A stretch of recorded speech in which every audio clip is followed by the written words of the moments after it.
Salve, salve, tribuneiros de plantão! Estamos aqui novamente na famosa Suíça brasileira, Campos do Jordão, no nosso TribunaCast. Ao meu lado, nosso sempre querido Tiago Lima.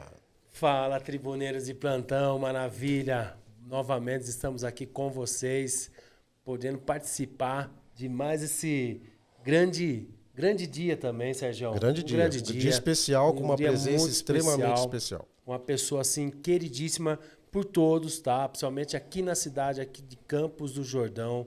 Ô Sérgio, fala um pouco mais dessa nossa presença. É uma lenda. É uma lenda, né? É uma lenda. É uma lenda. É uma não lenda. É possível, cara. Eu estou aqui extremamente agradecido, né, por termos hoje aqui, e olha que nós já passamos aí, já temos já algumas histórias várias né? histórias, mas essa realmente é um aprendizado para nós, com certeza, para todos Sérgio, de com Campos do certeza. Jordão, para conhecer profundamente Campos do Jordão como um todo, né, as suas curiosidades. Então nós temos aqui Lenda, nosso advogado, nosso cientista político e nosso historiador Edmundo cara. Ferreira Rocha. Prazer, Edmundo, estar aqui, e para nós é uma felicidade imensa. Seja bem-vindo, meu amigo. Seja muito bem-vindo. Viu? Muito obrigado pelo convite. Sinto-me honrado, né, em participar dessa conversa aqui, né, falando um pouco sobre a história de Campos do Jordão. Eu tenho a mania de dizer que todas as cidades têm a sua história. Sim. Mas a história de Campos do Jordão, para mim, eu acho que é uma história muito especial, porque tem muita coisa envolvida, não é? Porque muitas pessoas até chegaram a falar para mim uma vez, olha, você não deve falar nunca que Campos do Jordão foi a cidade da cura da tuberculose. E eu falei, olha, eu acho que você está completamente errado, porque eu acho que a tuberculose foi a força de Campos do Jordão. Certo. Porque com a tuberculose, nós tivemos aqui em Campos do Jordão, não é? Os sanatórios todos, não é? Correto. A estrada de ferro Campos do Jordão, que foi construída por causa da tuberculose, para facilitar o acesso dos doentes acometidos pela tuberculose de Pindamonhangaba para Campos do Jordão, porque até então eles vinham a pé, a cavalo, a lombo de burro, e os mais abastados vinham em liteira e bangué. Então, o doutor Emílio Ribas e o doutor Vitor Godinho, eles resolveram construir a estrada de ferro Campos do Jordão para facilitar esse acesso para Campos do Jordão, para que os doentes pudessem subir mais tranquilamente, sentados num banco. Correto. Né? O importante é que a grande maioria das pessoas que vieram para cá em busca da cura da tuberculose, a grande maioria acabou ficando e morando em Campos do Jordão. E eles foram importantíssimos para o progresso e a história de Campos do Jordão. Então, eu costumo dizer o seguinte, se não fosse a tuberculose, o pai do Pedro Paulo Filho e a mãe do Pedro Paulo Filho teriam vindo para Campos do Jordão? Não. O Pedro Paulo Filho teria sido o maior historiador que nós tivemos aqui em Campos do Jordão? Também não teria, porque o Pedro Paulo nem viria para Campos do Jordão. Nós teríamos tido aqui o Fauzi Paulo, que foi um grande construtor, foi prefeito municipal por 2 mandatos, né? Não teríamos tido também. Nós teríamos tido o Joaquim Correia Sintra? Não. E assim, teríamos tido o professor Expedito Camargo Freire, que foi um grande mestre da pintura de Campos do Jordão? Não teríamos tido, não. Então essa passagem do que chamamos aí, do que está nas histórias, né, do ciclo da cura, então isso impulsionou Campos do Jordão. Sem dúvida E, na nenhuma. verdade, deve ser ressaltado, né? Porque certamente por conta de preconceitos da época, né? Então, talvez tentar se esconder mas é um período que tem uma ligação, como o senhor disse, muito forte com a cidade, porque podemos dizer que tudo começou ali com essa questão de Campos do Jordão ser uma cidade na qual era a cidade da cura, na verdade, por tuberculose. Então ali começou a impulsionar mesmo, né? E o senhor tem razão com relação ao nosso saudoso Pedrinho, o doutor Pedro Paulo Filho. Realmente ele não estaria entre nós, né? Não teria vindo se não fosse. Então você veja, por isso. exemplo, se não fosse a tuberculose, o Joaquim Correia Sintra não teria vindo para Campos do Jordão. E como que era essa questão da cavalo? Nós não teríamos tido o Zé Roberto Sintra, que é o maior arquiteto aqui atualmente, o Zé Roberto Sintra. Nós não teríamos tido o Aristide Sintra, que foi do Senadinho ali, né, que foi o Papai Noel de Campos do Jordão. Não teríamos tido o Daniel Sintra e nem o Senadinho em Campos do Jordão, que foram importantíssimos na história de Campos do Jordão. Recebeu muitas personalidades. Não teríamos tido um Zezinho Sintra, que hoje tem o Festival da Viola, que em nome do Zezinho Sintra. Olha, que interessante, né? Não teríamos tido nada disso se não fosse a tuberculose. Então, eu acho que nós temos que exaltar a tuberculose, agradecer a tuberculose por tudo que ela fez de bom para Campos do Jordão. E que ficou gravado na nossa história. Né? Exatamente. Então, quando o senhor fala, as pessoas vinham de onde? Elas vinham a pé, né? O senhor falou, elas vinham a pé e as às pessoas, vezes a cavalo. As pessoas que vinham para cá em busca do clima para a cura da tuberculose, eles vinham de todos os lugares do Brasil. E a maioria deles vinham através da Estrada de Ferro Central do Brasil, que saía de São Paulo e ia até o Rio de Janeiro, né? E do Rio de Janeiro, vice-versa, até São Paulo. Né? E muitas pessoas de outros estados, em outras conexões ferroviárias ou de ônibus, vinham até São Paulo, Rio de Janeiro, até Pindamonhangaba. E de Pinda eles subiam para cá, porque era o lugar mais perto. Era Pindamonhangaba. Então, a Estrada de Ferro, a intenção do Dr. Vitor Godinho e do Emílio Ribas era facilitar esse acesso, e que realmente facilitou. E que, de alguma forma, revolucionou também todo o progresso aqui de Campos do Jordão. Verdade. Revolucionou. Vinha muita gente, seu Edmundo, para cá, assim, eram muitos doentes, assim, em busca da cura, em busca do clima de Campos do Jordão, para tentar se recuperar. Veja bem, antes dos sanatórios, nós tínhamos aqui em Campos do Jordão as pensões, que eram pensões onde tinham os doentes, né, os doentes acometidos da tuberculose, eles ficavam nessas pensões. Só que, além de não ter remédio para a cura da tuberculose, certo? Também não tinha médicos e nem enfermeiros para cuidar desses doentes. E como faziam? Eles vinham para cá simplesmente por causa do clima. Porque para a cura da tuberculose precisava de um clima puro, de ar puro, como tinha Campos do Jordão, de um repouso praticamente quase que absoluto e de uma alimentação boa. Isso eles tinham nessas pensões. Certo. Né? Mas médico e enfermeiro não tinha. Depois que foram abertos os sanatórios, começaram a abrir os sanatórios, aí nos sanatórios já tinha médicos e tinha enfermeiros para cuidar desses doentes. Mas também não tinha remédio ainda. Ainda não tinha um remédio diretamente para a cura. Porque o remédio para a cura da tuberculose só apareceu no começo da década de 40. Olha isso. Que foi a penicilina, a Isso streptomicina. Né? Eu ia perguntar, eu até fazer um adendo. Nós estamos falando em que época, senhor Edmundo, dessa questão desse... A Estrada de Ferro ela foi inaugurada em 1914. Né? Então, antes de 1914, já tinha algumas pensões. E essas pensões elas continuaram abertas mais ou menos até a década de 40. Embora os sanatórios tenham começado na década de 30, essas pensões começaram até a década de 40 e pouco, ainda existiam essas pensões. E onde elas estavam localizadas aqui? A cidade inteira. Em Bernessia tinha diversas pensões, né? Inclusive a casa do meu avô, que eu falei para você que ele construiu lá a primeira casa de alvenaria. Quando ele foi embora para Pindamonhangaba, a família alugou para o Lauro Candeira, que era um cidadão que morava lá perto do Buraco da Onça, e ele montou uma pensão de doentes ali. Né? E eu morava numa casinha de madeira ali nos fundos da casa do meu avô. Né? Então, só para você ter uma ideia, o Orestes Mário Donato, que era casado com a Malu, da Malu Decorações, você lembra do Donato? Ele, o pai do Adair, que trabalhava aqui na Tomotec, né? O seu Dorival Mendonça, né? Tinha o Célio Mota, e tinha outras pessoas que ficaram internadas naquela pensão. E o Donato veio para cá em 48, ficou naquela pensão. E quando ele ficou curado, né? Ele teve que sair da pensão e foi morar em Jaguaribe. Né? Então, você veja que, na realidade, Eu, naquele tempo, tinha 5 anos de idade.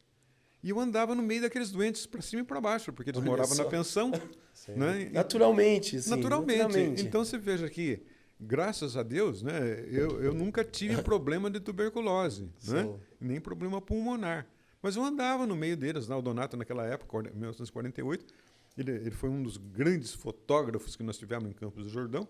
Ele já era apaixonado por fotografia, só que aquele tempo era aquelas máquinas de fole que você puxava, aquele fole na frente, né?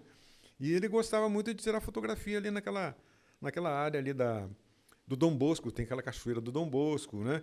No Sanatório Sírio ele tinha um carramanchão que tinha uma fonte de uma água muito boa, que a gente ia tomar água lá sempre. E eu andava no meio daqueles doentes, para cima e para baixo, e nunca tive problema de tuberculose nenhum, né? Então você veja que, na realidade, eles buscavam Campos do Jordão por causa do clima, porque nós tivemos aqui um grande médico fisiologista e especializado em clima, que era o Dr. Clemente Ferreira. E ele veio para Campos do Jordão e fez um estudo do clima de Campos do Jordão. Tem até publicado, né? Esse estudo dele está publicado, tem até em casa o exemplar. E o Dr. Clemente Ferreira, ele descobriu que o clima de Campos do Jordão era muito bom, melhor do que o clima de Davos-Platz na Suíça. Olha isso. Porque aqui tinha, em Campos do Jordão, uma grande quantidade de ozona no ar. E ele descobriu uma coisa mais importante ainda, porque aquele tempo tinha muito pinheiral, muito mais do que hoje em dia, né? Então ele descobriu que na ramagem do pinheiro, à noite ele soltava uma quantidade maior ainda de ozona no ar. Isso foi lá mesmo em Paris que houve o estudo lá, né? Né? Foi mais ou menos, nós estamos falando de 1957, Isso, mais ou menos, né? Então você veja que ele ainda descobriu que tinha uma quantidade de ozona maior. Então o clima daqui era especificamente bom para a cura da tuberculose, porque além dele ter o ozona, ainda tinha o ozona do pinheiro que ajudava. Olha aí. Então era o único recurso que tinha, era o clima, a boa alimentação e o repouso regrado, porque não tinha remédio. Só na década de 40 é que começaram a aparecer os remédios, né? Que interessante. É uma aula praticamente de toda a história de Campos do Jordão. Falando muito bom. É muito prazeroso estar ouvindo tudo isso aqui, de poder ouvir e saber como que foi criado essa questão, desde a linha férrea, os seus avós, né, a vinda Seus avós vocês chegaram em pra Campos do 1914 Jordão. aqui, né? Olha quanto tempo. 1914, Meu Deus. de Portugal? Não. Aí eu vou entrar um pouquinho do livro. Inclusive, já aproveitando, então, vamos falar aqui que o senhor lançou recentemente aí o livro Castelo de Paiva, né? A sua interessante conexão com Campos do Jordão. Então você veja, por exemplo, o meu avô, ele era nascido em Castelo de Paiva, uma cidadezinha de Portugal, né? Quando ele veio para o Brasil, ele veio para o Rio de Janeiro. Ele chegou no Rio de Janeiro 8 anos antes da proclamação da República. E ele trabalhava no Rio de Janeiro. E ele conhecia o Sebastião de Oliveira Damas, que também era de Castelo de Paiva. E depois, com o decorrer da história que eu pesquisei, eu fui descobrir que o Sebastião de Oliveira Damas era primo do meu avô. Os avós paternos do meu avô eram os avós maternos do Sebastião de Oliveira Damas. Então, eles eram primos, né? Então, quando o Sebastião de Oliveira Damas estava construindo uma estrada de ferro lá na região de Itararé, não é? Ele mandou buscar meu avô lá no Rio de Janeiro para trabalhar com ele na construção dessa ferrovia que ele estava fazendo lá. E meu avô foi, naquele tempo ele tinha 4 filhos, né? E ele foi morar lá e morava naqueles barracões de obras. E lá, nessa cidade, que naquele tempo se chamava Faxina, que hoje é a cidade de Itapeva. Itapeva. Que é uma cidade grande, muito maior que Campos do Jordão. Sim. E eu tive 2 tias que nasceram lá em Faxina. Então, inclusive, na certidão de nascimento dela, que eu precisei mandar cópia para elas uma vez, estava escrito lá, nascida em Faxina, estado de São Paulo, mas que é a cidade de Itapeva. E meu avô começou a ajudar o Sebastião. Fazia também serviço de contenção de muro de arrimo, aquelas canaletas de água pluviais, etc., né? E quando eles estavam quase terminando essa estrada lá de Itararé, né, na região lá de Itapeva, Eles foram chamados pelo doutor Emílio Rivas e Vitor Godinho se o Sebastião de Oliveira Damas não queria construir a estrada de ferro Campos do Jordão. E aí o Sebastião topou vir construir a estrada de ferro Campos do Jordão e trouxe meu avô. E meu avô ficou morando nos acampamentos de obra, né? Tanto é que eu tive uma tia que nasceu aqui em Santo Antônio do Pinhal, que naquele tempo eles chamavam de estação de Lefebvre, né? Eugênio Lefebvre, Sim, né? sim. E ela nasceu ali, na certidão de nascimento dela, nascida no Alto da Serra. Alta da Serra, que pertence a Santo Antônio do Pinhal. Né? Então, o meu avô trabalhou na construção da estrada de ferro, Campos do Jordão. Aí, eu fiquei curioso, né? Porque eu falei, puxa vida, né? Meu avô era de Castelo de Paiva. O Sebastião de Oliveira Damas era de Castelo de Paiva. O Sebastião, quando foi visitar Portugal, ele trouxe para cá o Floriano Rodrigues Pinheiro, que também era de Castelo de Paiva, que hoje dá o nome da rodovia. Né? Falei, puxa, vi mais um de Castelo de Paiva. Né? E aí fui descobrir que tinha o Antônio de Oliveira Damas, o Luiz de Oliveira Damas, José de Oliveira Damas, grande parte da família Damas que morou em Campos do Jordão, foi importante na nossa história, e que vieram todos de Castelo de Paiva.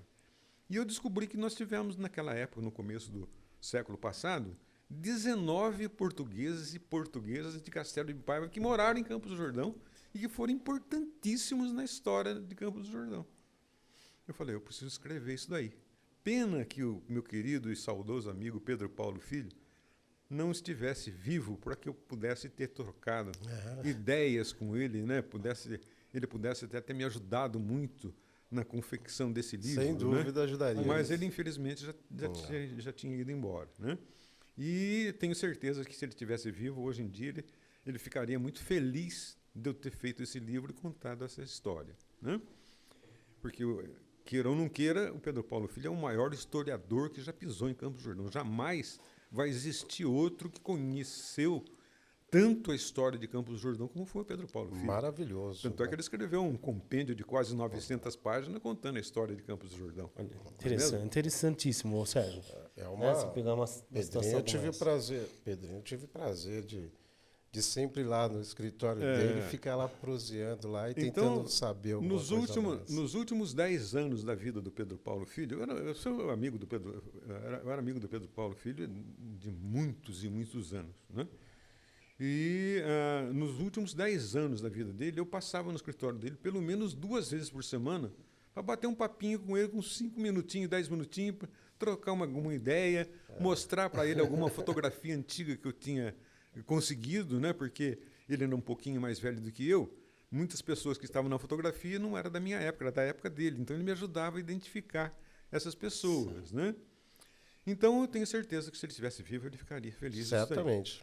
Aí eu falei assim, puxa vida, né? Eu preciso escrever essa história, porque eu sempre digo que aquilo que não está escrito, a tendência é se perder no tempo. Né? E no futuro ninguém ficar sabendo. Então eu falei, eu preciso escrever essa história. Então aí eu comecei a fazer um apanhado sobre esses portugueses de Castelo de Paiva que moraram aqui em Campos do Jordão. Bom, eu estava quase com o livro praticamente pronto, mas só me faltava uma pessoa, que eu não tinha nem a fotografia. As demais eu tinha conseguido a fotografia e tinha conseguido um histórico dessas pessoas.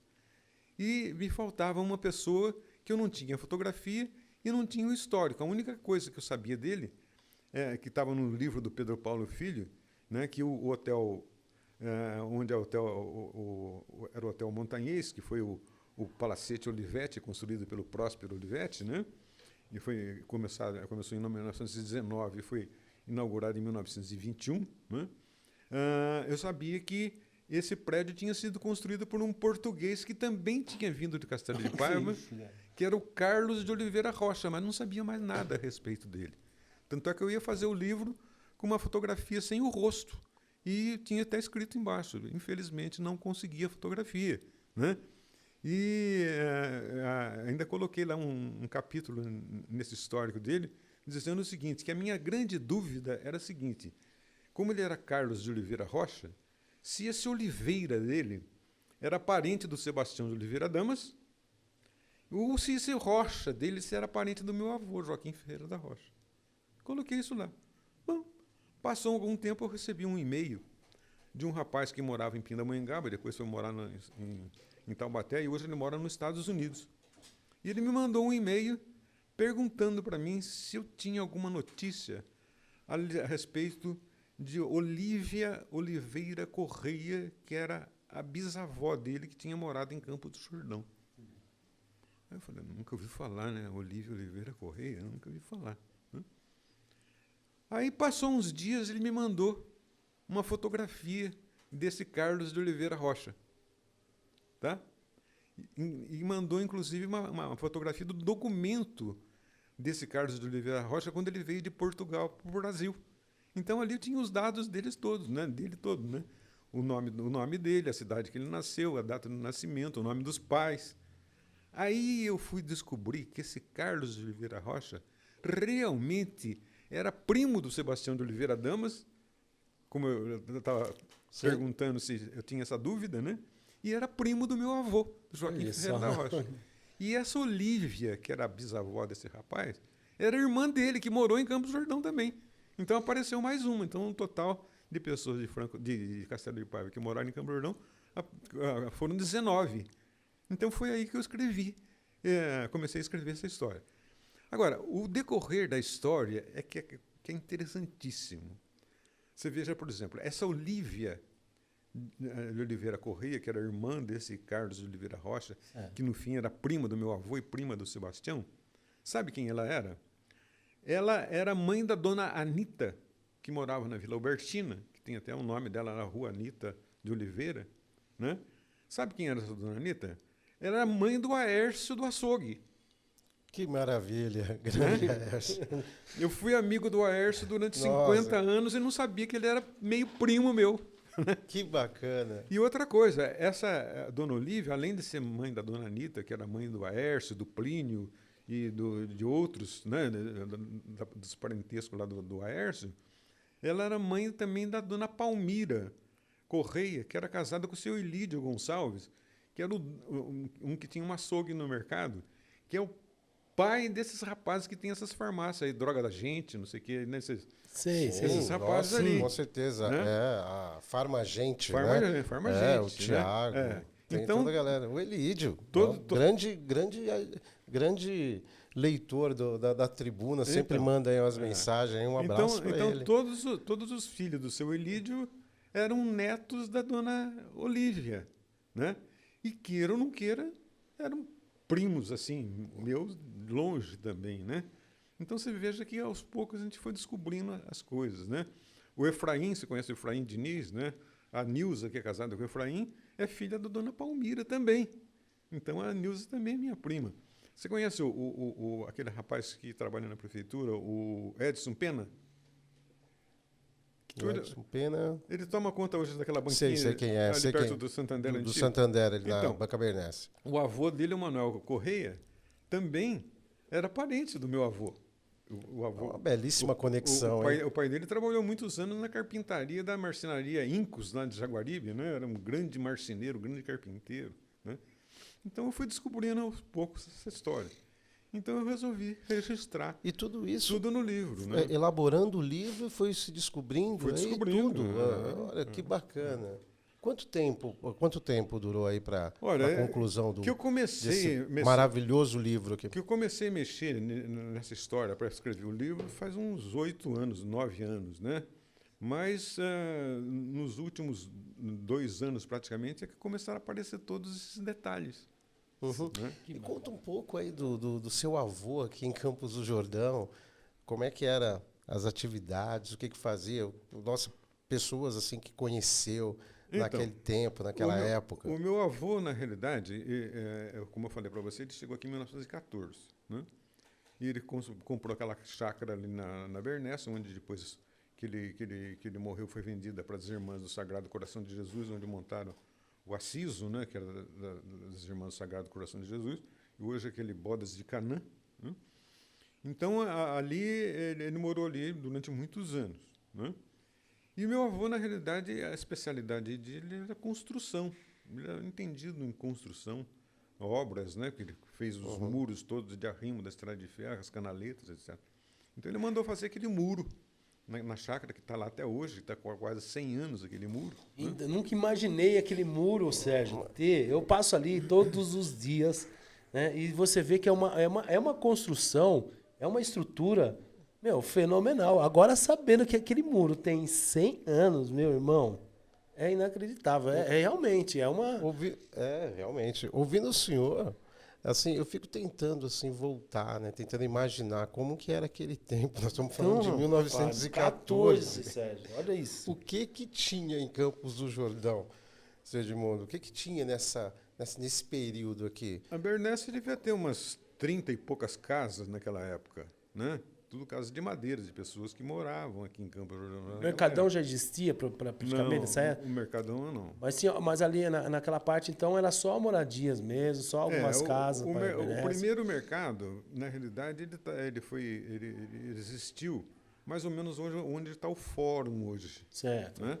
Foi o primeiro mercado. Tem uma fotografia de 1924, que é o mercado antigo. Depois eles fizeram um prédio mais novo, que ficou até a década de 60, que depois foi construído um mercado novo, esse que existe até hoje. Na avenida nós estamos falando na avenida principal, só para que os nossos tribuneiros, né, nossa galera possa tentar voltar nisso, entender o que que tinha aqui na avenida, na avenida principal aqui de Campos do Jordão. Não tinha nada. praticamente nada. Né? O senhor falou que tinha o primeiro mercado ali próximo do fórum? Tinha umas casas, tinha uns armazéns, né? Ali onde, por exemplo, está hoje aquele onde a prefeitura ali, como é que chama? Galeria Candota, né? Ao lado ali do Bradesco? Candota. Ao lado do Bradesco, isso. Candota, né? Candote, né? Candote. Galeria. Então, uma galeria lá. ali tinha uma casa pintada de amarelo. Era uma casa todinha revestida de zinco, chapa de zinco. Aquele zinco assim, meio modular. Certo. E coberta de zinco também, era a Casa Amarela. E essa casa, quem morava nessa casa, era o João Rodrigues da Silva, que era o que ficou conhecido como João Maquinista, que foi aquele que matou o Magalhães, né? Que foi o primeiro que inaugurou o primeiro cemitério de Campos do Jordão aqui no Recanto do Biê, né? Porque eles tiveram uma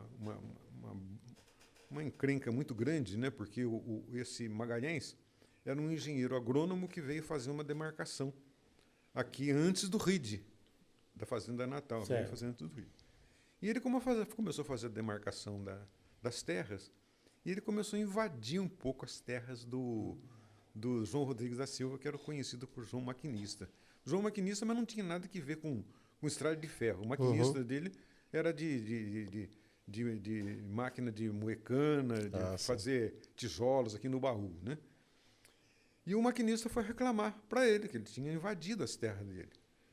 E esse Magalhães era um cidadão muito grandão, forte, e tinha uma cambada de gente que trabalhava com ele, mandou dar uma surra de relho no maquinista. E o maquinista era um português muito rico, mas muito, assim, sem preocupação com o visual. Andava sempre com as roupas rasgadas, casaco sujo, etc. Meio matuto.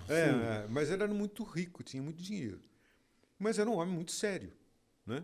E o maquinista mandou dar uma surra de relho no maquinista.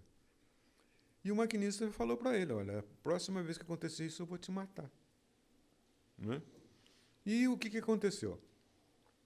O Magalhães continuou fazendo a demarcação, invadiu novamente as terras do maquinista. O maquinista um dia pegou os documentos que ele tinha das terras dele e foi procurar o Magalhães. Então ele encontrou o Magalhães, sabe ali onde tem o Sami?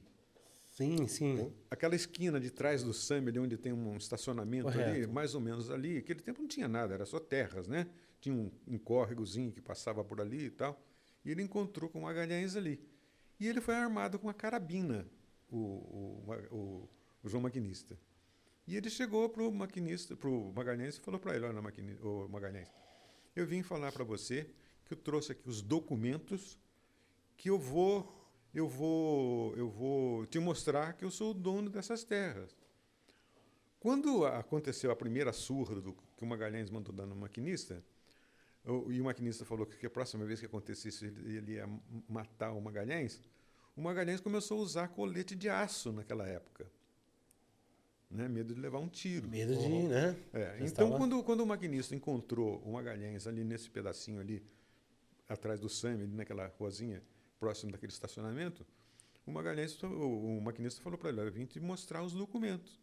Aí o Magalhães falou para ele assim: "Olha, eu já te falei, né, que a próxima vez que você viesse aqui falar comigo, eu ia te mandar dar uma surra maior do que aquela primeira que eu te dei." Aí o maquinista pegou a carabina, levantou a carabina encostou no peito assim, apontou para o Magalhães e falou para ele: "Olha, se você sair daí para vir aqui querer me bater, eu vou te matar." Aí o Magalhães virou e falou assim: "Bom, se você for homem, atira aqui no peito." Porque no peito ele usava Usava um colete ali de na aço, época. né? Colete de aço. Aí o maquinista virou e falou para ele assim: "Não, eu vou atirar na cabeça mesmo, porque na cabeça o tombo é mais bonito." Pá! Deu um tiro, acertou na boca do Magalhães, arrebentou toda a boca do Magalhães, o Magalhães caiu no chão e morreu. Bom, o maquinista foi se entregar na polícia lá em São Bento do Sapucaí. Falou: "Eu matei um homem. Aconteceu isso, sim, eu matei." E ficou preso lá na cadeia de São Bento do Sapucaí. E só para você ter uma ideia, o maquinista foi julgado pelo tribunal do júri por 3 vezes. E as 3 vezes ele foi absolvido, nas 3 vezes. Nossa, hein? Bom, quando a justiça lá, muitas vezes ela vem para fazer, ou ela vem para te ajudar, ou ela vem para... Não é verdade, Sérgio? Foi o primeiro. Foi o primeiro. primeiros. O senhor foi o primeiro a inaugurar lá o, Então, aqui o cemitério. a Madame Bazin, né? A Madame Bazin, ela construiu o primeiro cemitério onde está mais ou menos ali a Vila do Bier. Certo. Sim. Atrás do objetivo ali para cima. Ah, correto, O senhor correto. conhece mais lá como Vila Sudipe ali, né? Precisa tipo um pouquinho mais para frente. pouquinho mais- né? Então ela fez o primeiro cemitério, lá foi inaugurado o primeiro cemitério ali que era conhecido até por cemitério da Bazin, da Madame Bazin, né? E o primeiro a ser enterrado lá foi o Magalhães.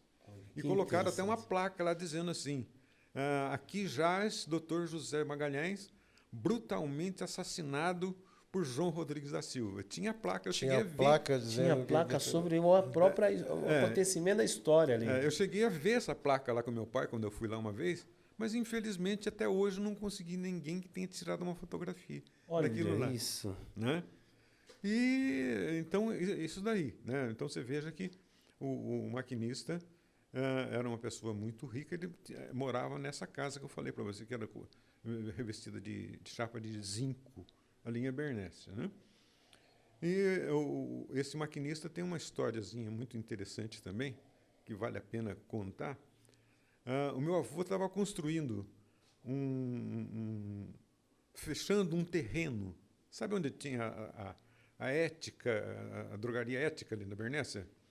Onde hoje tem ali um restaurante. No calçadão. No calçadão. No calçadão calçadão ali que chama. Sim, tinha ética, né? Ética. Isso, é ética. Ética. Onde tem o calçadão. Hoje tem lá o restaurante lá, Aconchego lá, né? Aqui isso, dentro do calçadão. Do lado ali da Casa Lotérica. Isso, onde tinha ali o calçadão hoje chama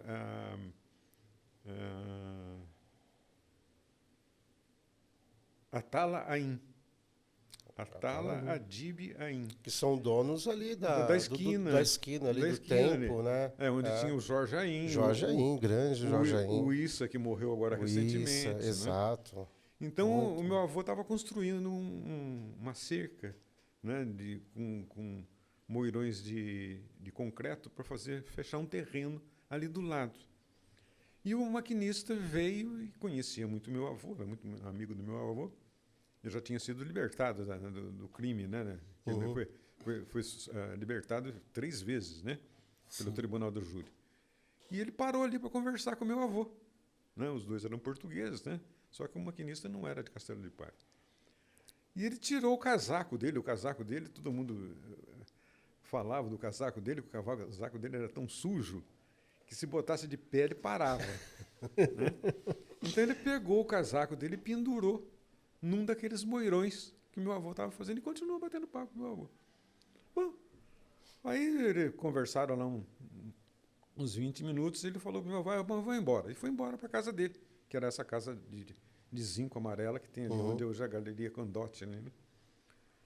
Aí o meu avô, quando terminou de fazer o serviço do muro lá, ele olhou no morão lá e viu o casaco do maquinista, né? E ele foi lá pegar o casaco, pegou até assim com uma certa preocupação, Cautela ali, né? né? Cautela, né? Da sujeira do casaco, né? Pegou o casaco, foi pendurando o casaco na mão e foi levar lá na casa do maquinista, né? Porque meu avô morava lá na chácara, ela tinha que passar em frente, né? Aí ele chamou o maquinista e falou: maquinista, você esqueceu o casaco seu pendurado no morão lá. E eu vim te trazer o casaco aqui para você. Aí o maquinista pegou o casaco, enfiou a mão no bolso do casaco e tirou 150 contos de réis, que naquela época era uma verdadeira fortuna de dinheiro. Caramba. Pegou e falou para o meu avô assim: olha, ô Rocha, o povo de Campos do Jordão não presta para nada, né? Você veja que no bolso do meu casaco que tem 150 contos de reais, que é uma fortuna. E ninguém mexeu, devolveram o casaco com o dinheiro no bolso. Né? Ah, mas é bem a questão da honestidade, puxa vida. É a questão da honestidade. Sérgio, vamos aproveitar pegando esse gancho aqui agora, para você, tribuneiros aí, que está nos acompanhando, gostando dessa magnífica história aqui. Comece a nos seguir também lá nas redes sociais, como Instagram, Facebook, Spotify e Deezer, tá ok? E aperte o sininho lá para você começar a receber as nossas notificações, viu? Mais uma vez aqui nós estamos com o nosso grande e magnífico senhor Raimundo Rocha. Está sendo um prazer, Edmundo Rocha, me desculpe, Edmundo Rocha. Edmundo Ferreira Rocha. Tá sendo um prazer ouvir Edmundo, mas eu ainda tô tentando imaginar ainda assim como era aquela época, né? Porque aqui na Avenida diziam que quando que começaram, depois dessa questão do chamado ciclo da cura, que impulsionou Campos do Jordão, na verdade, que por meio disso, né, de todos esses fatores, foi que houve aí a construção da estrada de ferro, a cidade começou a ficar mais conhecida. O senhor acredita que se nós não tivéssemos aquele período, Campos do Jordão, como é que nós íamos impulsionar essa cidade? O senhor tem ideia? Assim, se não fosse essa questão da saúde, nós já pularíamos para essa questão turística, já que Campos do Jordão não tinha o quê? Propriedade, terras aqui. Então, deixa eu completar a história do muro lá que eu comecei a contar e mudei de assunto. Perfeito. Né? Então, o meu avô, como ele foi construir os muros de arrimo e as canaletas de água pluviais, ele entendia muito de construção e de muros. Correto.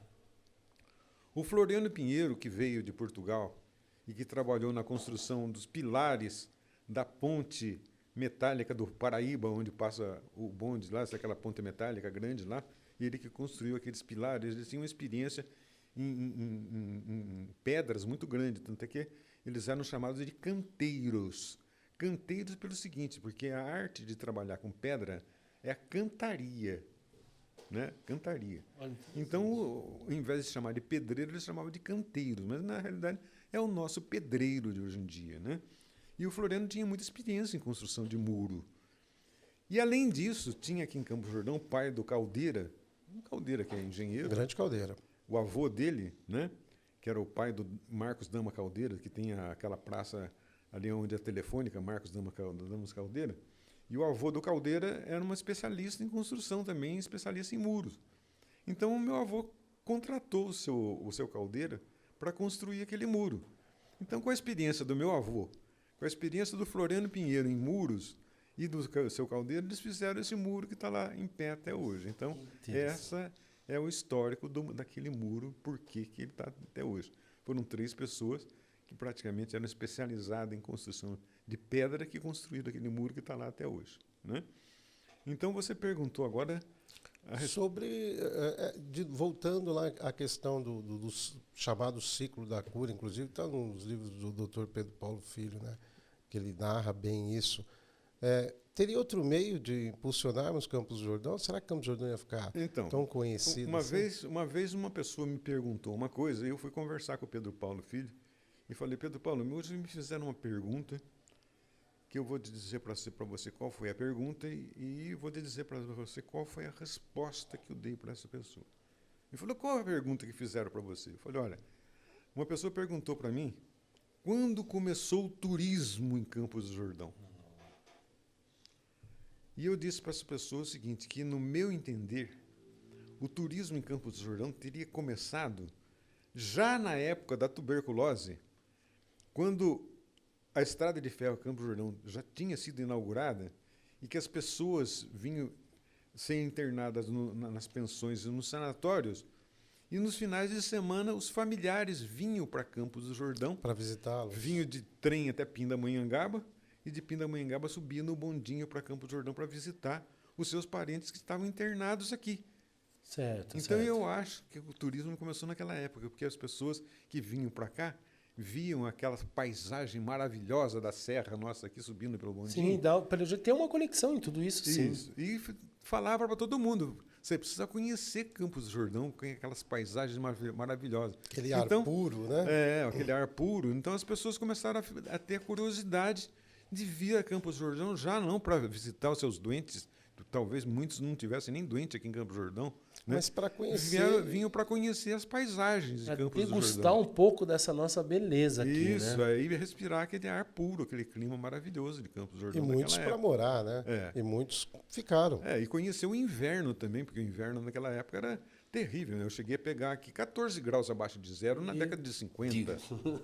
Imagine, Sérgio. A grande curiosidade de todo mundo aqui já geou bastante, já caiu neve, na verdade, aqui. Olha, Não, né? Dizem- neve, na realidade, pela história, nós temos em 1928 que caiu uma nevasca Tivemos. muito grande aqui em Campos do Jordão.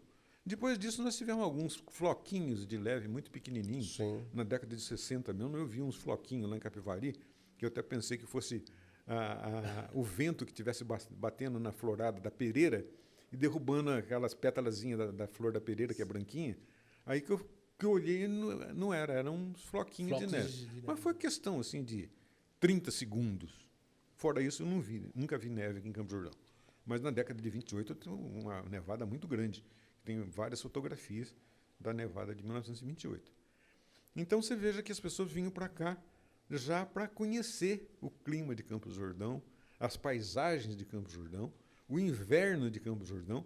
Então eu falei para o Pedro Paulo, olha, Pedro Paulo, eu acho que começou na época da tuberculose, né, que as pessoas vinham para cá para visitar os doentes e depois propagavam para os parentes, né, as belezas de Campos do Jordão. As pessoas começaram a ficar curiosas e vinham para cá. Então eu acho que o turismo começou naquela época. Perfeito. Ele falou, rapaz, você sabe que você falou uma coisa que eu acho que você tem razão Sim, mesmo? sim, você O observando turismo tudo isso, começou ali mesmo, né? É. As pessoas conhecendo Campos do Jordão. olhando dessa forma, né, Sérgio? E Realmente é maravilhosa a cidade. maravilhosa Sempre a gente cidade. pergunta para os nossos convidados aqui a sua relação, né, com a cidade, né? E todos amam, né, essa cidade. Quem bebe dessa fonte, É entendeu? verdade. Não tem como, né? Mas, olha, Edmundo, muito bacana tudo. E fala um pouquinho mais do livro, para a gente saber um pouco mais aí do Castelo de Paiva. Então, esse livro aí, na realidade, ele deu um pouquinho de trabalho, né? Porque eu tive que conseguir uma certidão de nascimento do meu avô, tive que conseguir uma certidão de nascimento do Sebastião de Oliveira Damas, e eles eram de Castelo de Paiva, né? E, na realidade, naquela época não existia cartórios lá, né? As pessoas eram registradas nas igrejas. Então, nos livros das igrejas é que eram registrados os nascimentos. A sorte minha é que eu tenho um primo de 4º grau lá em Portugal, que eu descobri pela internet também, né? E eu pedi para ele esse favor, e ele foi nas igrejas lá e conseguiu, né, pegar uma cópia, né, das páginas desses livros lá, onde tinha o nascimento do meu avô e do Sebastião de Oliveira Damas. Então foi o que ajudou muito, né? Então você veja que nada é fácil nessa vida, né? Mas é questão de tempo, né? O tempo vai passando e a gente vai aos poucos conseguindo as coisas.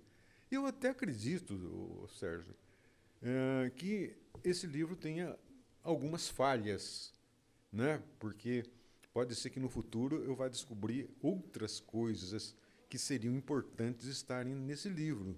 Mas, infelizmente, o que está aí foi o que eu descobri até agora, né? Pode Já é um projeto É. aí, ó. Estamos vendo aí mais Mas, um projeto é. aí de um livro aí nascendo, hein? Vamos ver. Mas pelo menos uma coisa eu tenho certeza, que o que está escrito ali vai ficar para a história. Sim. Sem não- dúvida. não Está vai- registrado. Não vai se perder, está É. registrado. E as pessoas vão conhecer bastante, E vão eu saber acho, mais. eu acho que isso é muito importante, Sem né? Ficar dúvida. registrado. Né? Sem dúvida. E Campos do Jordão, o senhor estava falando que realmente gostei da pergunta e da resposta, que o turismo começou naquela época. E as pessoas que ficavam aqui na cidade, que resolviam constituir família, morar, por conta também dos pacientes que lá estavam internados nesses sanatórios, o que elas faziam? Qual a atividade? Era a atividade ali, até para poder ter uma renda, para sobreviver em Campos do Jordão naquela Então, época? você veja, por exemplo, meu avô ele veio para Campos do Jordão e uma das atividades que ele tinha aqui era construção civil. E ele chegou, o Floriano Rodrigues Pinheiro, né, que também era de Castelo de Paiva, que veio para construir as pilastras do Paraíba, da ponte do Paraíba, ele, quando inaugurou a cidade de Campos do Jordão, ele veio morar em Campos do Jordão. E ele acabou casando com uma tia minha, que era filha desse meu avô, a Isabel. Né? Então, o meu avô e o Floriano Pinheiro montaram a primeira construtora de Campos do Jordão, que se chamava Rocha e Pinheiro. Foi praticamente a primeira construtora de Campos do Jordão. E durante muito tempo eles ficaram construindo em Campos do Jordão. Depois o meu avô saiu da sociedade e o Floriano Pinheiro continuou com a construtora Pinheiro durante mais de 50 anos. Então você veja que o Floriano veio de Portugal, de Castelo de Paiva, e aqui em Campos do Jordão ele construiu o Palácio Boa Vista até a cobertura, construiu o Hotel Turiba, certo? Construiu aquela casinha que tinha em cima da Pedra do Baú. Foi ele que fez aquela casinha, né, com patrocínio do Dr. Luiz Vilares Dumont, que depois foi o dono do Hotel Turiba, né? Já era o dono do Hotel Turiba, né, que o Floriano já tinha construído o Hotel Turiba em 43. Construiu a igreja, uma parte da igreja matriz de Santa Terezinha. Construiu a igreja metodista, né? E construiu vários sanatórios, o Sanatório Ebenezer, né? O Sanatório Nossa Senhora das Mercês. Né? Então você veja que o Floriano foi um grande construtor em Campos do Jordão que deixou registrado o seu nome aqui em Campos do Jordão na construção civil. O meu avô, né, depois que deixou a parte da construtora, ele chegou a ser até delegado de polícia aqui em Campos do Jordão. Olha isso. Porque naquela época o delegado de polícia não precisava ter curso de direito nem nada, era nomeado. Era né, nomeado, simplesmente. pelo responsável do Estado de São Paulo. Né? Ele foi nomeado delegado de polícia. Então ele exerceu a função de delegado de polícia em Campos do Jordão. Foi mestre de obras da Prefeitura de Campos do Jordão durante muitos anos. Certo? Então você veja que nós tivemos aqui o Luiz de Oliveira Damas, que foi um grande comerciante na Capivari, naquele prédio onde tinha Malu Decorações. Foi um dos primeiros armazéns que nós tivemos em Campos do Jordão, que era do Luiz de Oliveira Damas. O Antônio de Oliveira Damas, que era irmão dele, montou ali em Jaguaribe também, um pouquinho antes da padaria Roma, ali tem uma lavanderia, ele não tem? Sim. Ali tinha um armazém dele também, Casa Damas, né, que você pode ver nas fotografias. Tem até uma bomba de gasolina, Texaco, que eu acho que foi a primeira bomba de gasolina que teve em Campos do Jordão, foi da Texaco, naquele armazém do seu Antônio de Oliveira Damas. Nós tivemos depois o Antônio de Oliveira Damas, sobrinho, que era sobrinho do Antônio de Oliveira Damas, que onde era a Casa Oriete, aqui, você lembra da Dona Maria, Casa de Calçados ali? Sim. Ele tinha o restaurante Damas, né, em frente à estação de Abernésia. O seu Seabra, né, que montou lá o Empório São Paulo, onde era a Malu Decorações, antes era o Luiz de Oliveira Damas, né? Ele montou o Empório São Paulo e ficou durante muitos anos como armazém do Empório São Paulo, juntamente com o seu Alberto Bernardino, que é que construiu o Hotel Estoril depois, né, que está hoje do Albertinho, lá no Estoril 1, Estoril 2, etc. Né? Então, aí o seu Seabra ficou muitos anos naquele armazém. O seu Seabra também montou aqui em Abernésia, quase em frente à estação de Abernésia, a primeira livraria de Campos do Jordão, a Livraria e Papelaria Seabra. E ele mudou essa papelaria para o centrinho de Capivari, quase em frente o restaurante Nevada. Ficou essa papelaria muitos anos lá, Papelaria Seabra. Depois ele vendeu para dois rapazes que eu conheci muito, que era o Davi Brito e o Marques de Paula. Era a livraria Paula e Brito, né? Aí o Seabra ficou só no armazém. Aí, posteriormente, nós tínhamos ali do lado do hotel, do restaurante Nevada, uma mercearia muito boa, que era do Delmiro e do Júlio Turra, que chamava Mercearia Caruso, que era uma mercearia muito famosa naquela época. E o Seabra comprou aquela Mercearia Caruso, e depois ele mudou de nome, colocou Mercearia São Paulo, né? E ele vendeu lá o prédio onde a Malu montou, a Malu Decorações. Ali, do lado, e depois ele fechou essa Mercearia São Paulo, e ele montou a Predial JP Seabra, onde ele tinha uma imobiliária, a Seabra, e a administração de imóveis. Posteriormente, ele mudou para o lado da igreja de Capivari, ali próximo do Lélio Gomes, ali próximo do Hotel Nevada, né? E o Seabra foi uma pessoa maravilhosa, uma pessoa altamente educada, pessoa finíssima. Não conheci ninguém que tivesse a mínima coisa para falar do Seabra, uma pessoa maravilhosa. E ele também era de Castelo de Paiva, também está no livro aí. Nossa. Né? Então, todos esses que vieram de Castelo de Paiva para cá foram importantíssimos na história de Campos do Jordão, desenvolvimento de Campos do Jordão. Exatamente. E o turismo, ele explodiu em que época? Olha, na realidade, é como eu falei para você... Nós já vimos naquela questão da saúde, do ciclo da cura, mas quando se tornou assim, eu acho Jordão... que começou realmente a dar uma explosão no turismo a partir da década de 60, né? E depois, quando foi inaugurada a estrada asfaltada de Pinda a Taubaté, que é a Floriano Rodrigues Pinheiro hoje, né? Na década de 70, né? Foi inaugurada em 78, né? Aí, então... Nós tínhamos na Serra Velha, né? Serra Velha. SP50. Isso. Então, a conexão com outras cidades era... Mas a Estrada Velha era bem mais complicada, né? Tinha 600 e poucas curvas de São José a Campos do Jordão, né? Era uma estrada que no começo era uma estrada de terra, depois asfaltaram, mas era uma estrada que você levava de São José a Campos do Jordão em mais de 2 horas, né? Depois que inauguraram a estrada a Floriano Rodrigues Pinheiro aqui, a SP 123, aí então o turismo explodiu mesmo, né? Explodiu mesmo, né? Ainda considerando que nós tínhamos uma época também mais gelada, mais fria, né? Exato. A temperatura, né? Então Exato. isso atraía bem o público. Mas eu estou há 20 anos aqui e eu sempre ouvi dizer que a construção civil ela foi fundamental, assim, foi o carro-chefe para a economia local, foi a construção civil, né? Aí depois nós tivemos mais posteriormente outras construtoras e tivemos a Fauzi Cesário, né? Sim. Que é uma grande construtora até hoje, mas que na época do Cesário e do Fauzi, ela construiu muito em Campos do Jordão, foi muito importante na construção civil de Campos do Jordão, né?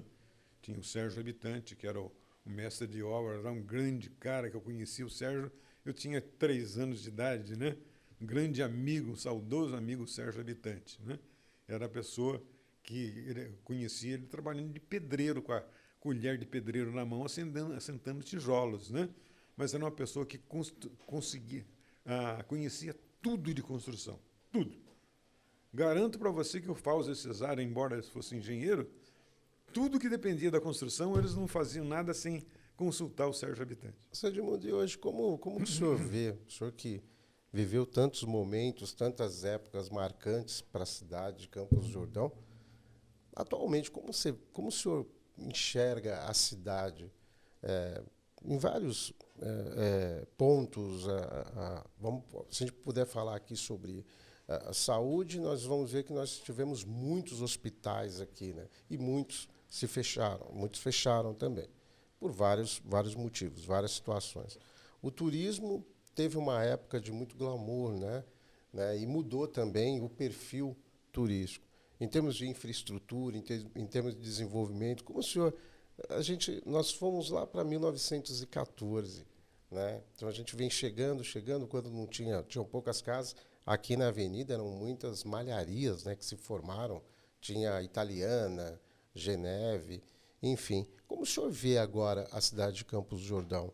Ela está a passos largos em termos de desenvolvimento? Como que o senhor consegue analisar? Olha, eu, para ser honesto para vocês, eu sou obrigado a dizer uma coisa. Na minha época de juventude, até mais ou menos a década de final de 70, 80, né? Campos do Jordão era bem diferente de hoje, né? Naquela época, você não tinha preocupação de sair na rua, nem durante o dia, nem durante a noite, não é? Só para você ter uma ideia, na década de 60, eu namorei uma mocinha que morava na Vila Ferraz, né? E uma das grandes distrações que a gente tinha em Campos do Jordão era o Cine Glória, o cinema aqui de Campos do Jordão. Então a gente vinha no cinema praticamente todo sábado à noite, porque sábado à noite, além do filme, tinha o seriado, que era praticamente uma novela, né? Então toda semana você tinha que conhecer um novo capítulo. Uhum. Quando terminava o cinema, a sessão do cinema, já tinha o ônibus da empresa de ônibus Hotel dos Lagos parado em frente ao cinema para levar as pessoas que moravam em Jaguaribe ou Capivari embora. E o bondinho da Estrada de Ferro ficava parado também na linha em frente ao cinema para pegar o pessoal para levar até Capivari, né? Então, terminava do cinema, era a última condução que tinha para Jaguaribe e Capivari, era o bonde e o ônibus. O bonde e o ônibus. E como eu namorava essa mocinha que morava na Vila Ferraz, eu era obrigado a levar a moça lá na Vila Ferraz. Certo. Então eu ia a pé. E eu morava em Capivari naquela época. Então na volta eu ia da Vila Ferraz até Capivari a pé, sozinho, 10h30, 11 horas da noite. Naquele tempo a iluminação era da Companhia Sul Mineira de Eletricidade, aquelas lâmpadazinhas incandescentes, parecia uma vela, né? Tinha poste que tinha lâmpada, tinha poste que não tinha lâmpada. Nada. Era praticamente uma escuridão danada. E eu ia, né, com meus 15, 16 anos, eu ia da Vila Ferraz até Capivari, sozinho, a pé, até Capivari. De vez em quando eu dava sorte de conseguir. Tinha um cidadão aqui que tinha uma caminhonetinha daquelas Ford 29, aquelas pequenininha, né, aquela carroceirinha de madeira e tal. E ele ia no baile do Campos do Jordão Futebol Clube, lá em Capivari. E era praticamente o único carro que passava na avenida. E quando ele passava, ele me parava e me dava carona. Ou quando ele não dava carona, eu ia a pé. Né? Eu morava ali mais ou menos próximo do Hotel JB. Né? Certo. Então você veja que eu ia daqui a Capivari, se eu encontrava 2, 3 pessoas na rua, era muito. E todas as pessoas que eu passava na rua e encontrava, eu conhecia todos eles. Eram todos amigos da gente. Hoje em dia, eu vou dizer uma coisa para você, eu não tenho coragem de sair na rua depois das 8 horas da noite. Mudou muito. Não dá para fazer essa caminhada não até o Capivari, aí às 9, 10 horas da noite. Até a década de 80, vamos dizer, para exagerar um pouco, década de 90, eu saía na rua, eu podia dizer para você que eu conhecia 90% das pessoas que eu encontrava na rua. Eu imagino isso. Hoje em dia, se eu sair na rua, se eu conhecer 5% das pessoas que eu encontro na rua, eu conheço muito. Não conheço mais ninguém. Então você veja como mudou. Agora, você perguntar para mim se eu prefiro o tempo de hoje ou prefiro o de antigamente. Talvez seria a minha pergunta. Claro que eu prefiro a década os anos de antigamente, né? Sim, sim. Para mim era muito mais tranquilo. Mas é importante também. Você veja, por exemplo, como eu falei para você, né? Naquele tempo, os rapazes e as moças com 14, 15 anos andavam em Campos do Jordão de dia, de noite, pela rua, sem perigo nenhum. Hoje eu tenho uma neta que vai fazer 15 anos, até hoje ela não saiu na rua uma vez sozinha. Não tem coragem de deixar ela sair na rua sozinha. Mas ainda assim, Campos do Jordão é uma das cidades mais tranquilas. O mundo inteiro está assim. O mundo inteiro. Infelizmente, o mundo inteiro está assim. Infelizmente. É até aquela questão, o senhor falou em 90% das pessoas que não conhecem, mas é um desenvolvimento, né? Campos do Jordão segue adiante aí, né? O turismo emplacou e é conhecido até fora do país, né? Até fora do Todos país. querem vir para Campos do Jordão. É mais um saudosismo aí, né, seu Edmundo? Aí nessa questão aí da década de 60, 50, estamos evoluindo. Senhor Edmundo, o senhor trouxe toda essa história, toda essa bagagem de conhecimento sobre a questão da unificação que, de vezes, né, que teve com o castelo de Paiva, né? E o que o senhor pode me dizer e deixar para nós, e também para o pessoal do Tribuna Cast, para os nossos tribuneiros, sobre a questão do futuro para Campos do Jordão, no teu ponto de vista, no teu olhar? Bom, no meu ponto de vista, não só o futuro de Campos do Jordão, como o futuro de muitas cidades brasileiras e do mundo, precisa tomar muito cuidado, né? Porque as coisas estão cada vez piores, né? Então precisa, na realidade, fazer tudo mais ou menos estudado e programado para que haja, principalmente, segurança. Né? Porque hoje em dia você não tem segurança em lugar nenhum do mundo. Né? Eu estou acostumado a ver nas reportagens que passam na televisão, nos jornais que passam na televisão, o perigo que está hoje em São Paulo, a pessoa sair na rua com o celular no bolso, ou Isso é com o verdade. celular no painel do automóvel, onde a pessoa que está do lado de fora quebra o vidro do carro, enfia a mão e pega o celular e sai correndo. Então, você veja, a segurança é muito importante. Agora, será que no futuro nós vamos conseguir uma segurança que dê confiança para a população sair na rua? Eu não sei. Honestamente, não sei dizer para você. Né? Está muito complicado. E também, lamentavelmente, né, na minha época, graças a Deus, nunca teve nada disso daí, o problema da droga. Né? Hoje a droga está disseminada no mundo inteiro. Então você veja lá em São Paulo aquele problema da Cracolândia, lá naquela tonelada de pessoas lá assim. Chega a ser desesperador. Desesperador de ver. Né? Na minha época, a única coisa que tinha, quando a gente vinha nos bares do Abernésio Futebol Clube, a gente tomava, sabe o que é? Tinha lá uma bebida lá na prateleira, lá de uma garrafa, que chamava Cedro do Líbano, que era uma bebida que não era nem conhaque, nem nada, era Cedro do Líbano, era uma bebida alcoólica. A gente chegava lá, tomava um pouquinho daquilo lá para poder pular o baile de carnaval. Mas era só aquilo também, mais nada. Não tinha, né? Alguns colegas meus fumavam naquela época, eu nunca fumei, graças a Deus, nunca botei um cigarro na boca.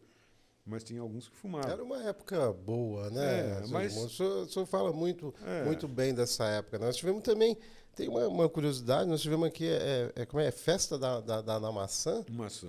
Era, né? Porque eu vi umas fotos. O senhor tem, aliás, quantas fotos o senhor tem no acervo sobre Campos do Jordão daquela época? Olha, na realidade eu comecei a mexer com fotografia mais ou menos na década de 60. São muitas imagens, né?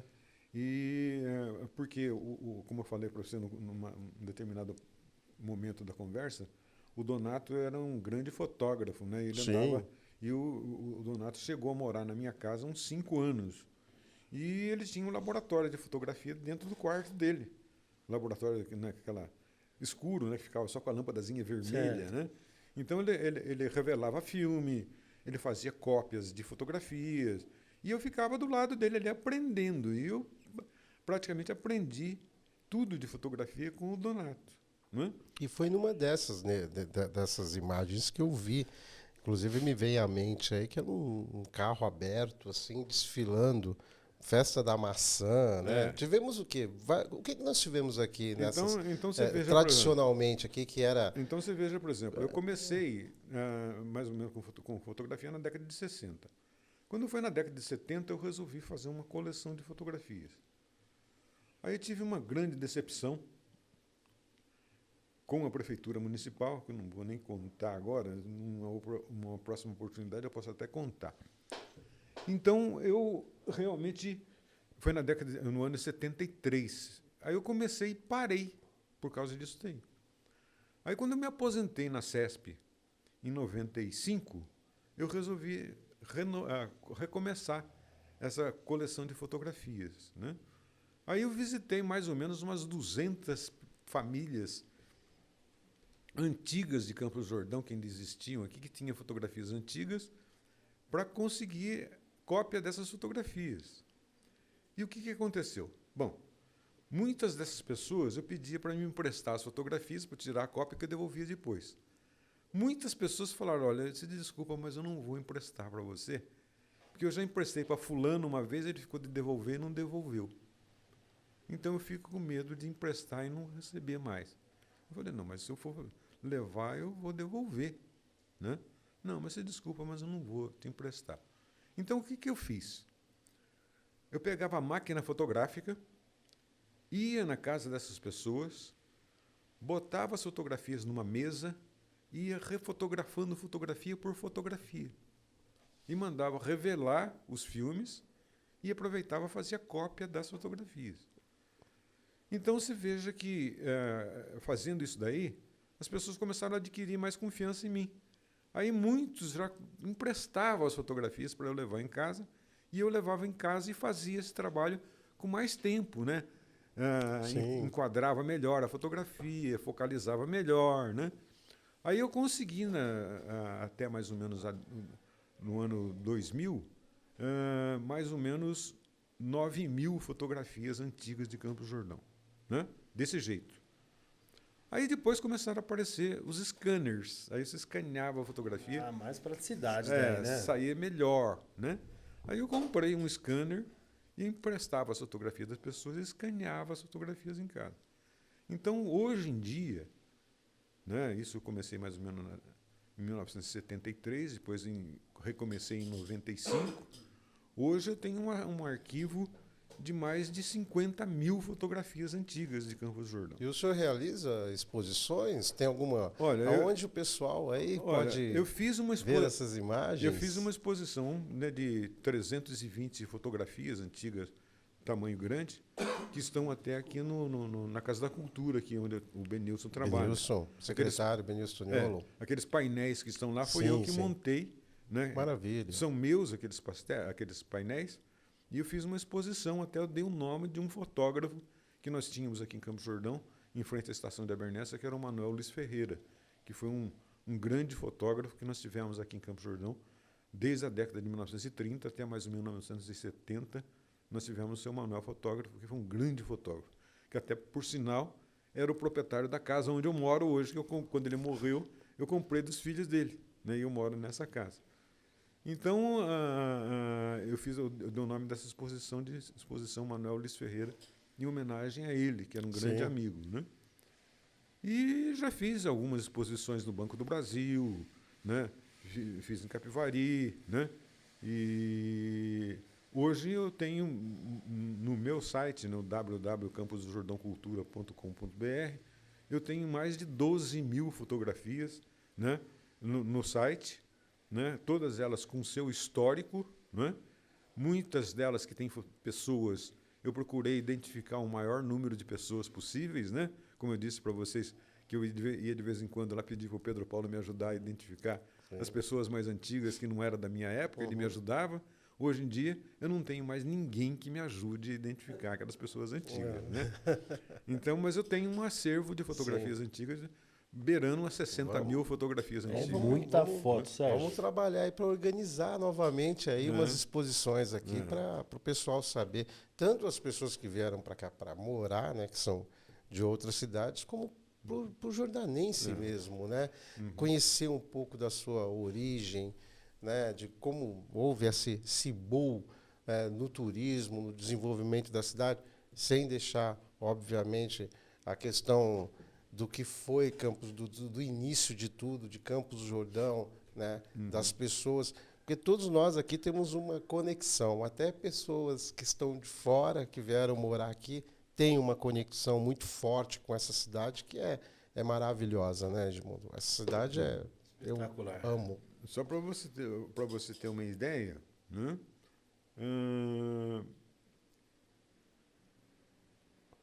Essas fotografias antigas, né?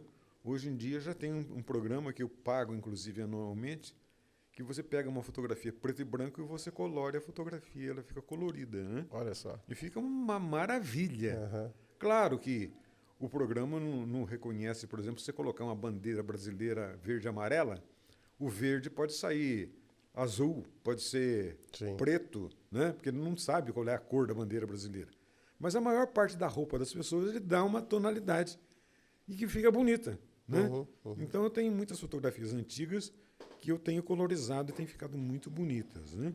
E aonde aqui nós podemos encontrar, então, o Castelo de Paiva nas livrarias? Onde nós, Olha, os atualmente, interessados que queiram adquirir o livro? atualmente o único lugar que está vendendo é na Milili, aqui na Milili? Na confeitaria da Milili. Só chegar lá É. e falar, olha, quero conhecer a história de Campos. Posteriormente, nós vamos colocar lá no Sanssouci também, no prédio do São Lélio Suci, Gomes. lá do Lélio Muito Gomes bacana. também. É. Aliás, o Lélio também tem um ponto importante aí que nós podemos falar em outras oportunidades aí com a questão do Ele é principal cartão postal da cidade de Capivari. O Né? Lélio montou, né, e já era para ter sido feito isso aí, mas não deu certo ainda. Mas agora ficou marcado mais ou menos para o começo do ano. Lá no Boulevard Geneve, na parte de cima, ele pediu para o Carlinhos da Risco Rabisco fazer ampliação de muitas fotografias minhas. Que bacana. E ele colocou lá já na parede, né, inclusive do futebol da década de 60, que a seleção brasileira Pelé, esteve grande Pelé. treinando aqui em Campos do Jordão em 62, e ele já fez até a placa que ele quer colocar lá, Espaço Cultural Edmundo Ferreira da Rocha. Né? Bacana. Maravilhoso. Então uma ele quer fazer legítima homenagem. isso. Ele quer fazer isso no começo do ano. Parabéns, Né? parabéns. E, além disso, né, o Sérgio, não é querer glórias, não, né, mas a história do Cine Glória aqui, por exemplo, tem um filmezinho que foi feito pelo Sérgio Sachs, você conhece o Sérgio Sachs, né? Sérgio Sachs. E o Cervantes, né? Que chama Dias de Glória, onde eu conto a história do cinema em Campos do Jordão. Olha aí. Esse filmezinho que eles fizeram já rodou o Brasil inteiro, já teve em vários festivais, no Rio de Janeiro, em vários locais, onde eles apresentaram esse filme e teve lugares lá que ele ganhou o 2º lugar. Olha né? que bacana. Onde gente. conta a história do cinema, né? Então, nesse documentário que eles fizeram aí, é muito importante, né? Porque o Cine Glória, que hoje é o Espaço Cultural Dr. Dalém, era praticamente o único local de entretenimento que a gente tinha em Campos do Jordão, né? E eu frequentei muito esse Cine Glória, tem muitas histórias e muita saudade desse Cine Glória. Agora, tem muitas coisas em Campos do Jordão. Uma coisa que eu acho que é importante deixar registrado aqui, né? Nós tivemos aqui em Campos do Jordão uma pessoa que veio doente para Campos do Jordão também de tuberculose na década de 40 e acabou ficando curado. E ele era apaixonadíssimo por Campos do Jordão. Era o Plínio Freire de Sá Campelo. O Plínio Freire de Sá Campelo era o tio da Celi Campelo, aqui de Taubaté, que foi, né, famosa na época da Jovem Guarda, né? Grande cantora. Ele era irmão do Nelson Freire de Sá Campelo, que era o pai da Celi, né? Que morava em Taubaté. E o pai do Tony Campelo também, né? O Tony Campelo era irmão da Celi, né? E eles frequentavam muito. O Campelo foi presidente do tênis clube lá em Campos do Jordão, em Capivari, durante quase 30 anos. E eu fiquei na diretoria do tênis clube com o Campelo quase 8 anos. E aprendi muito com o Campelo, tenho muita saudade dele. E uma coisa que eu acho que é importantíssimo a gente deixar registrado é o seguinte. Você já ouviu falar Campos do Jordão a 1.700 metros acima das preocupações? Já. Praticamente quase todo o comércio de Campos do Jordão usa essa frase. Inclusive teve durante muito tempo lá no portal também, Isso. lá, né? Sabe quem é o autor dessa frase? É o Campelo. Olha só. Ele que inventou essa frase. Né? Mas ninguém lembra de falar que foi o Campelo, né? É. Ele foi o autor dessa frase. Campos do Jordão a 1.700 metros acima das preocupações. Eu achei fantástico. É uma fantástica essa frase. Quando a seleção brasileira veio treinar aqui em 62, ele também fez um slogan. Campos do Jordão, um slogan. Campos do Jordão, estágio de campeões. É dele também. Que bacana, né? Campos do Jordão, onde é sempre estação. Também é dele, né? E o Campelo foi uma pessoa apaixonadíssima por Campos do Jordão. Ele costumava dizer que ele vivia em Campos do Jordão e morria em São Paulo. porque ele era um grande publicitário. Perfeito. Né? Ele trabalhou na Rádio Bandeirante, na Rádio Transamérica, ele era locutor de rádio, trabalhou no Rio Grande do Sul, na Rádio Gaúcha, ele era um grande locutor. E naquela época, na década de 40, né, ele fazia aqueles jingles para televisão, fazia jingles de vinho, né, cera a parquetina, aqueles negócios, ele fazia, e eu tenho até no meu site, tem a maioria desses jingles que ele fez lá no site, quem quiser ouvir está lá no site. Né? Perfeito. E o Campelo era apaixonadíssimo por Campos do Jordão. Ele estava feliz quando ele estava em Campos do Jordão. Né? E ele morava, é importante dizer isso também, ele morava no Recanto Feliz. Sabe ali onde tem hoje o Hotel Matarazzo? É Matarazzo, né? Que tem aquela roda, aquele moinho que fica virando lá? Ali perto da ponte, ali antes do Recanto Feliz, não tem uma casa enorme lá que tem um moinho que fica virando com o vento? E do lado tem o espinace chocolate. Sim, agora sim. Agora já estava tentando me localizar. E do lado atrás tem uma casa lá que é o restaurante, que era aquele rapaz que tinha um restaurante aqui na Bernécia, aqui na linha Bernécia. Tem um restaurante grande ali. O Campelo morava ali naquela casa. E o Campelo sempre foi uma pessoa assim, muito inteligente, uma pessoa que gostava demais de Campos do Jordão. E naquela época, o bairro lá chamava Bairro da Abissínia. Porque Abissínia, por quê? Porque naquele tempo tinha muitas famílias de negros que moravam lá na Abissínia. E por causa deles serem negros, eles colocaram lá de Bairro da Abissínia. Né?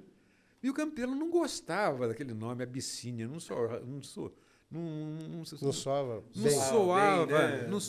muito bem para ele.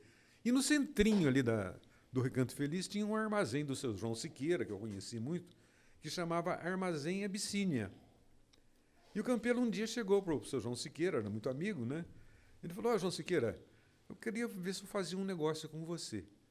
Que negócio que você quer fazer comigo? Ele falou: você tem aqui, está escrito assim, Armazém Abissínia.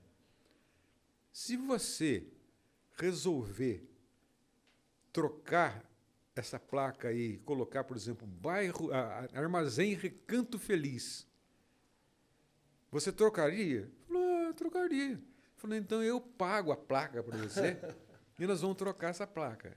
E o Campelo trocou a placa e colocou lá Armazém Recanto Feliz ao invés de Abissínia.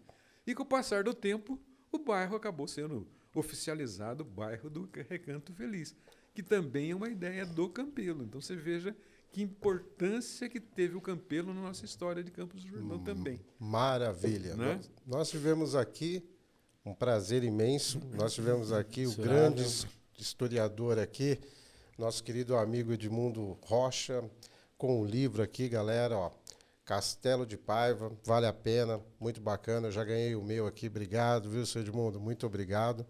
Aproveitar aqui, porque nós tivemos uma deixa aqui para a gente poder falar também aí dos nossos patrocinadores. Sim. Um abraço para todos lá, o pessoal do Savoy, o pessoal do Que Nem da Vó, para Madeireira Prado, enfim, para todos aí que nos apoiam. Edmundo, muito obrigado mais uma vez. Nós teremos que ter muitas e muitas entrevistas com o senhor para podermos falar sempre de Campos do Jordão e enaltecer Campos do Jordão. Essa é o nosso principal objetivo desse TribunaCast, que é justamente valorizar essa maravilhosa cidade. Nós estamos realmente aí a 1.700 metros, né, acima das nossas preocupações. Seguimos e eu gostaria muito de contar com o senhor novamente, tá bom? Muito obrigado aí por esse bate-papo aí para falar de... E aí, mais uma vez aqui, aonde adquirir o livro? No momento, na Mileli, na confeitaria, lá, com o Bruno e a Paula. Maravilha, então. Obrigado, viu, senhor Edmundo? Muito obrigado. Muito obrigado mesmo. Sérgio, Tiago e Douglas, muito obrigado aí pela oportunidade que vocês me deram, né? E eu estou sempre à disposição, né? Claro que hoje em dia está meio difícil sair de casa, né? Por causa dos problemas de saúde lá da minha esposa. Mas assim, sempre que for possível, a gente pode estar marcando e a gente poderá estar contando aqui outros detalhes importantes da história de Campos do Jordão, que é importante ficar registrado e gravado para o futuro. Sem dúvida, iremos Vamos querer saber, sim, com certeza. Estamos às ordens. Tá Tem bom? muita coisa importante da história de Campos do Jordão. Tá certo. Uma delas que a gente deve contar na próxima vez é que todo mundo fala assim que o Tesouro do Jordão, Os Três Pinheiros. os Três Pinheiros. Maravilha. Na realidade, não se trata de Tesouro do Jordão, certo? Eu tenho essa história, posso contar que vocês vão ver que não é Perfeito. Tesouro do Jordão. Tá bom, então olha, tá marcado aqui, nós vamos retornar com o Edmundo Rocha aqui para nós falarmos dessa questão do tesouro e de muito mais curiosidades aqui sobre essa maravilhosa, belíssima e famosa Suíça brasileira. É isso aí, Tiagão. É isso aí, Sérgio. Um abraço, tribuneiros, e até a próxima. Até a próxima, gente.